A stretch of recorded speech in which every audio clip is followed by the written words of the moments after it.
حضرت ابراہیم علیہ السلام اللہ کے برگزیدہ نبی اور پیغمبر تھے۔ آپ علیہ السلام کو ابو الانبیاء اور خلیل اللہ بھی کہا جاتا ہے۔ اکثر انبیاء کرام آپ علیہ السلام کی اولاد ہیں۔ قرآن مجید میں ابراہیم علیہ السلام کا نام 69 مرتبہ آیا ہے۔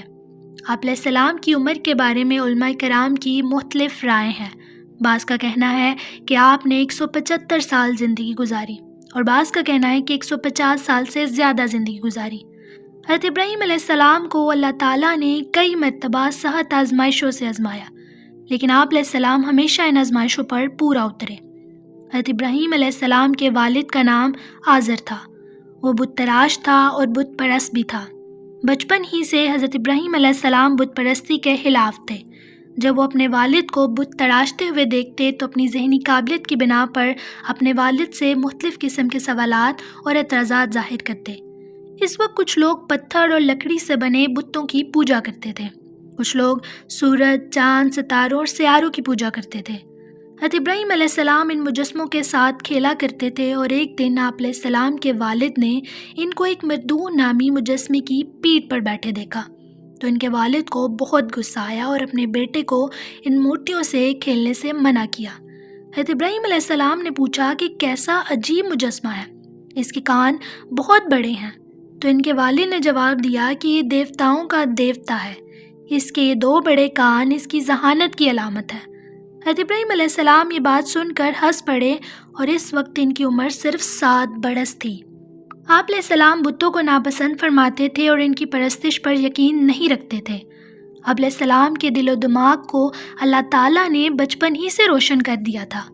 وہ اپنے ارد گرد کی چیزوں پر غور و فکر کرتے کہ آیا اس کائنات کو کس نے بنایا ہے، کون ہے جو اس نظام کو چلا رہا ہے، اور جن چیزوں کی یہ لوگ پوجا کر رہے ہیں یہ تو خود بے بس ہیں۔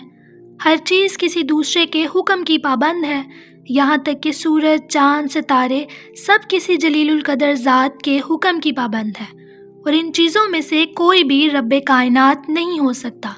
رب وہی ہے جس نے ان سب کو پیدا کیا ہے۔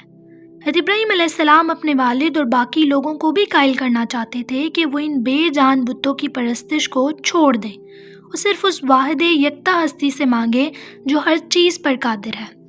حضرت ابراہیم علیہ السلام کے والد نے ان سے کہا کہ اگر تم اپنی تبلیغ سے باز نہ آئے تو میں تمہیں مار ڈالوں گا، اس لیے تمہارے لیے یہی سزا ہے کہ تم میرے گھر سے نکل جاؤ۔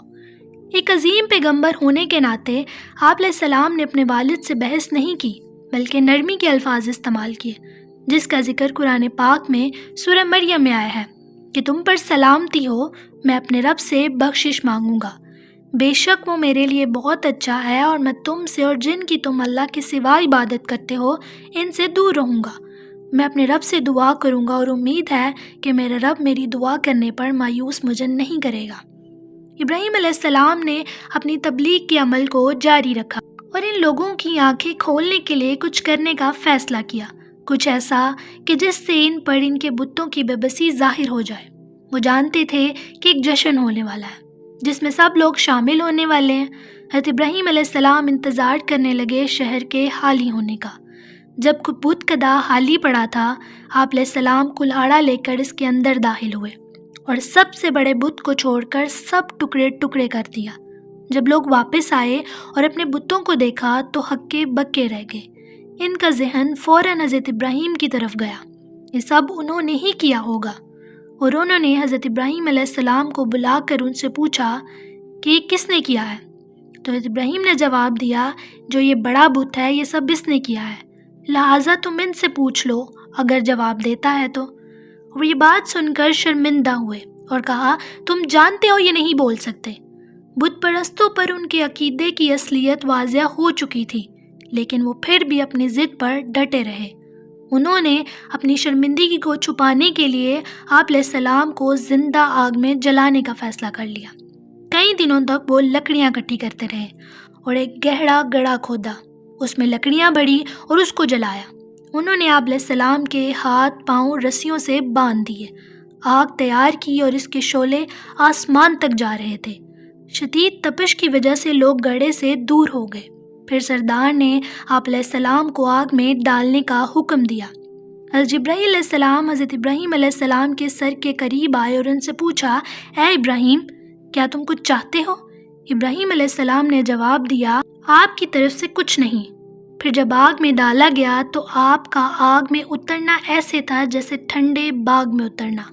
شعلے موجود تھے لیکن حضرت ابراہیم علیہ السلام کو نہیں جلایا، کیونکہ آگ اللہ تعالیٰ کے حکم کے تابع ہو گئی تھی، جس طرح سورۃ الانبیاء میں آیا ہے کہ اے آگ تو ابراہیم پر ٹھنڈک اور سلامتی دینے والی بن جا۔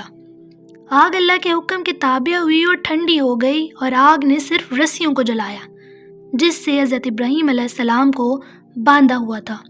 لوگ دور سے آگ کو دیکھ رہے تھے۔ اس آگ سے لوگوں کا دم گھٹ رہا تھا۔ آگ اس قدر شدت کی تھی، لگ رہا تھا یہ کبھی نہیں بجھے گی۔ حضرت ابراہیم علیہ السلام کو صحیح سلامت اس آگ سے نکلتے دیکھ کر سب حیرت میں مبتلا ہو گئے۔ ان کے چہرے دھوئیں سے سیاہ تھے، لیکن آپ علیہ السلام کا چہرہ اللہ کے نور اور فضل سے روشن تھا، جیسے قرآن میں آیا ہے کہ انہوں نے اسے نقصان پہنچانا چاہا لیکن ہم نے انہیں سب سے زیادہ نقصان اٹھانے والا بنا دیا۔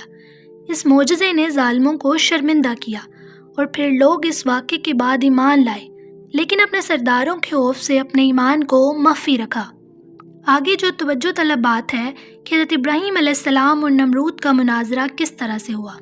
اس کا تذکرہ قرآن کریم میں بھی آیا ہے۔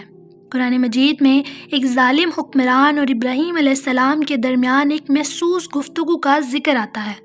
قرآن مجید میں اس بادشاہ کا نام نہیں بتایا گیا، لیکن تاریخی ذرائع سے معلوم ہوتا ہے کہ اس کا نام نمرود تھا۔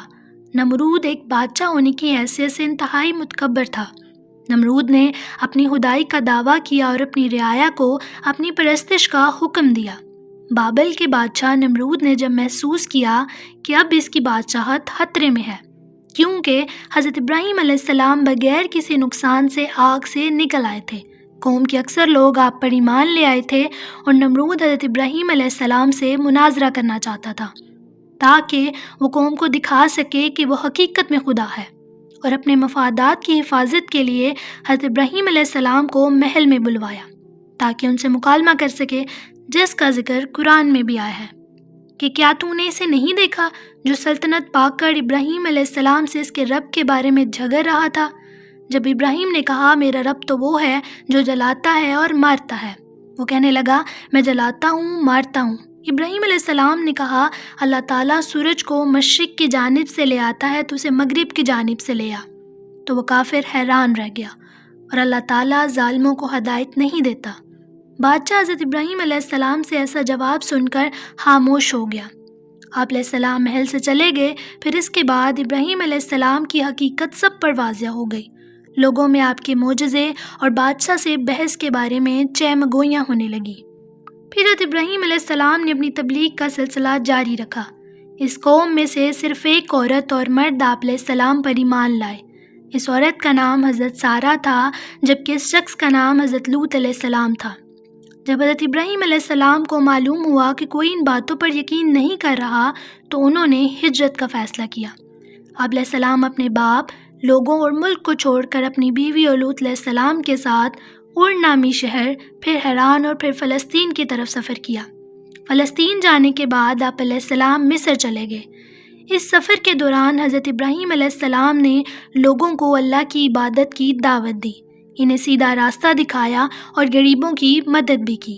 حضرت ابراہیم علیہ السلام کی زندگی سے ہمیں بہت سے سبق ملتے ہیں کہ ہمیں اللہ تعالیٰ پر ہمیشہ یقین رکھنا چاہیے اور ہر قسم کے حالات و واقعات میں صبر کا مظاہرہ کرنا چاہیے، اور اللہ کے لیے ہر قسم کی قربانی دینے کے لیے تیار رہنا چاہیے۔